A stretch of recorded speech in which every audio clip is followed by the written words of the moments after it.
থানায় হামলা, পুকুরে ঝাঁপ হামলাকারীদের। জাহাঙ্গীর খানকে থানা থেকে ছাড়িয়ে নিয়ে যাওয়ার চেষ্টাকে কেন্দ্র করে উত্তপ্ত হয়ে উঠল এলাকা। অভিযোগ, তার স্ত্রীর নেতৃত্বে একদল সমর্থক থানায় হামলা চালায়। পরিস্থিতি নিয়ন্ত্রণে আনতে মোতায়েন কেন্দ্রীয় বাহিনী দ্রুত পদক্ষেপ করে। বাহিনীর কড়া অ্যাকশনে ছত্রভঙ্গ হয়ে যায় হামলাকারীরা। প্রত্যক্ষদর্শীদের দাবি, পালানোর কোনো পথ না পেয়ে কয়েকজন হামলাকারী কাছের একটি পুকুরে ঝাঁপ দেয়। ঘটনা এলাকায় ব্যাপক চাঞ্চল্য ছড়িয়েছে। পুলিশ গোটা ঘটনা তদন্ত শুরু করেছে এবং হামলার সাথে জড়িতদের চিহ্নিত করার কাজ চলছে।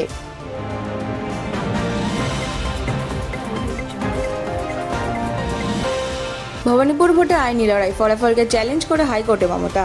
ভবানীপুর বিধানসভা কেন্দ্রের নির্বাচনী ফলাফলকে চ্যালেঞ্জ করে কলকাতা হাইকোর্টের দ্বারস্থ হলেন রাজ্যের প্রাক্তন মুখ্যমন্ত্রী মমতা বন্দ্যোপাধ্যায়। মঙ্গলবার আদালতে গিয়ে তিনি নির্বাচনী পিটিশন দাখিল করেন। তার সাথে উপস্থিত ছিলেন আইনজীবী ও সাংসদ কল্যাণ বন্দ্যোপাধ্যায়। আদালত চত্বরে সাংবাদিকদের মুখোমুখি হয়ে কল্যাণ বন্দ্যোপাধ্যায় জানান, ভবানীপুর বিধানসভা কেন্দ্রের নির্বাচনকে চ্যালেঞ্জ করতেই এই আবেদন করা হয়েছে। এই পদক্ষেপে ভবানীপুরের নির্বাচনী ফলাফল ঘিরে রাজনৈতিক ও আইনি মহলে নতুন করে জল্পনা শুরু হয়েছে। এখন আদালতের পর্যবেক্ষণ ও পরবর্তী শুনানির দিকেই নজর রাজনৈতিক মহলে।